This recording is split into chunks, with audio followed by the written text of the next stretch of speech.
Mastering Mitigating SOC to Audit Risks. SOC to compliance hinges on a handful of crucial processes hidden within our current operational framework. Where do the most critical operational processes that have a direct impact on our organization's ability to meet the stringent guidelines and requirements of SOC 2 reside within our current operational framework? I recall a particularly grueling experience when our startup, which had grown exponentially in just a few years, was faced with the daunting task of preparing for a SOC 2 audit. The clock was ticking, and we knew we had to get our operational house in order to ensure we met the stringent guidelines and requirements. As I delved into the world of SOC 2, I realized that our organization's ability to demonstrate operational excellence hinged on a few critical processes. One of these was access control, which includes the management of user identities, roles, and privileges. It was clear that our existing system had some significant gaps, particularly around password management and segregation of duties. I thought to myself, how can we ensure that only authorized personnel have access to sensitive data and systems? We had to revamp our password policy to meet the SOC 2 requirement of strong, unique passwords that are regularly updated. I knew it wouldn't be an easy task, given the complexity of our system and the sheer number of users. To tackle this, I assembled a team of experts who could help us design and implement a robust access control system. We conducted a thorough risk assessment to identify vulnerabilities and prioritize the implementation of multi-factor authentication, role-based access control, and regular password rotation. As we worked through the process, I felt a sense of unease. What if we missed something critical? What if our controls weren't sufficient? I knew that a single misstep could have serious consequences, not only for our organization's reputation, but also for our customers' trust. Another critical process that needed attention was data encryption.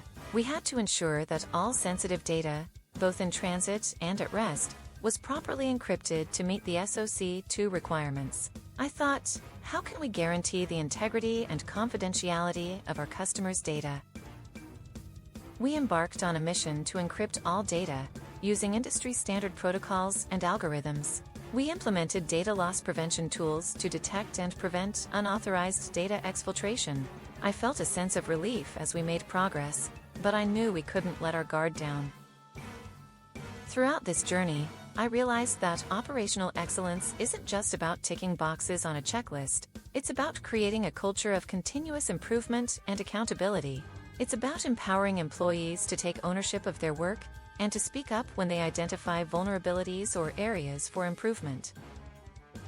As we neared the audit date, I felt a sense of pride and accomplishment. We had worked tirelessly to identify and mitigate risks, to implement robust controls, and to create a culture of operational excellence. And when the audit results came in, we had passed with flying colors. What did I learn from this experience? That operational excellence is a continuous journey, not a destination. It requires a deep understanding of the organization's operational framework, a willingness to identify and address vulnerabilities, and a commitment to continuous improvement. And, most importantly, it requires a culture that values accountability, transparency, and collaboration. The most critical operational processes that have a direct impact on an organization's ability to meet the stringent guidelines and requirements of SOC 2 reside within the following key areas of the operational framework. 1. Information security governance. This includes processes related to risk management, threat assessment, and vulnerability management.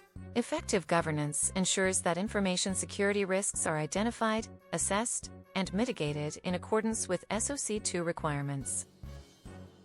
2.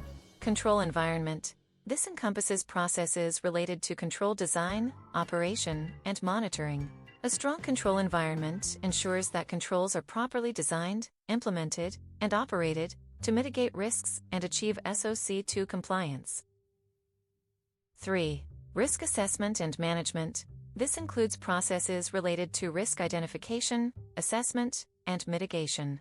SOC 2 requires organizations to identify, assess, and mitigate risks that could impact the confidentiality, integrity, and availability of customer data.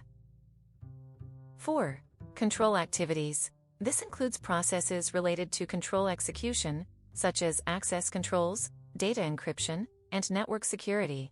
Control activities must be properly designed, implemented, and operated to mitigate risks and achieve SOC 2 compliance. 5. Information and communication systems. This includes processes related to system development, acquisition, and maintenance. Effective management of information and communication systems ensures that they are secure, reliable, and capable of processing sensitive customer data in accordance with SOC 2 requirements. 6. Monitoring and review. This includes processes related to control monitoring, testing, and review. Regular monitoring and review of controls ensure that they are operating effectively and that any discrepancies are detected and addressed in a timely manner. 7. Incident response and management.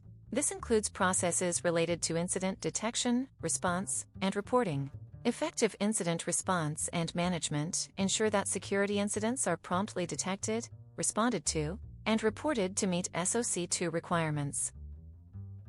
8. Vendor management. This includes processes related to vendor selection, monitoring, and contractual agreements. Effective vendor management ensures that vendors are properly vetted, monitored, and contractually obligated to meet SOC 2 requirements.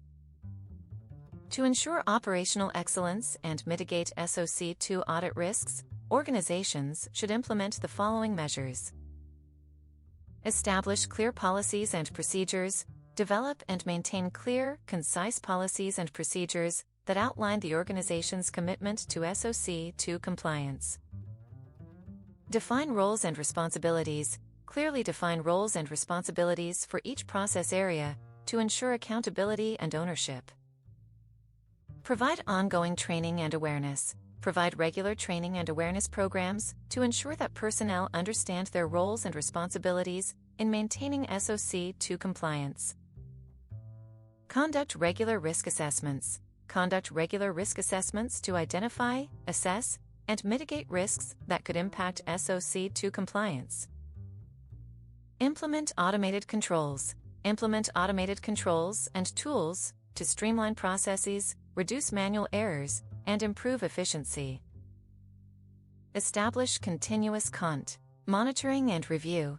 Establish a culture of continuous monitoring and review to ensure that controls are operating effectively and that any discrepancies are detected and addressed in a timely manner. Perform regular SOC 2 readiness assessments. Perform regular SOC 2 readiness assessments to identify gaps and weaknesses in the organization's control environment and implement remediation plans to address them. Maintain documentation and records. Maintain accurate and up-to-date documentation and records of all processes, controls, and activities to demonstrate SOC 2 compliance. Establish a culture of operational excellence. Foster a culture of operational excellence that encourages personnel to identify areas for improvement and suggests innovative solutions to mitigate SOC 2 audit risks. By implementing these measures, organizations can ensure operational excellence, mitigate SOC 2 audit risks, and maintain compliance with the stringent guidelines and requirements of SOC 2.